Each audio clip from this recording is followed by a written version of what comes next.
صدر ٹرمپ چین، کینیڈا اور میکسیکو پر پہلے ہی ٹیرف لگا چکے ہیں اور اب باقی دنیا کے لیے بھی ان کے پاس بڑے منصوبے ہیں۔ انہوں نے تو اسے امریکہ کا لبریشن ڈے بھی قرار دیا ہے۔ تو وہ آخر اتنے سارے ممالک پر ٹیرف لگا ہی کیوں رہے ہیں؟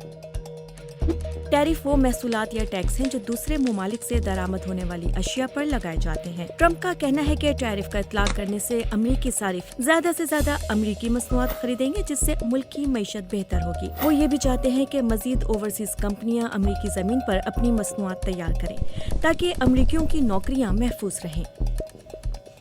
امریکی انتظامیہ کا کہنا ہے کہ امریکہ تجارتی خسارے کا شکار ہے، اس لیے وہ مسابقت چاہتا ہے۔ اس کا مطلب ہے کہ امریکی درآمدات کی مالیت برآمدات سے زیادہ ہے۔ امریکی صدر نے یہ بھی کہا کہ محصولات کا مقصد چین، میکسیکو اور کینیڈا کو مجبور کرنا تھا کہ وہ تارکین وطن اور منشیات کو امریکہ تک پہنچنے سے روکنے کے لیے مزید اقدامات کریں۔ ان ممالک پر پہلے ہی ٹیرف لگائے گئے تھے۔ کچھ ممالک نے رد عمل کے طور پر امریکی مصنوعات پر جوابی ٹیرف لگانے شروع کر دیے ہیں، جس سے عالمی تجارتی جنگ کے خطرے کا خوف مزید بڑھ گیا ہے۔ اور اقتصادی ماہرین نے کہا ہے کہ ٹیرف عالمی سطح پر صارفین کے لیے قیمتوں کو بڑھا سکتے ہیں۔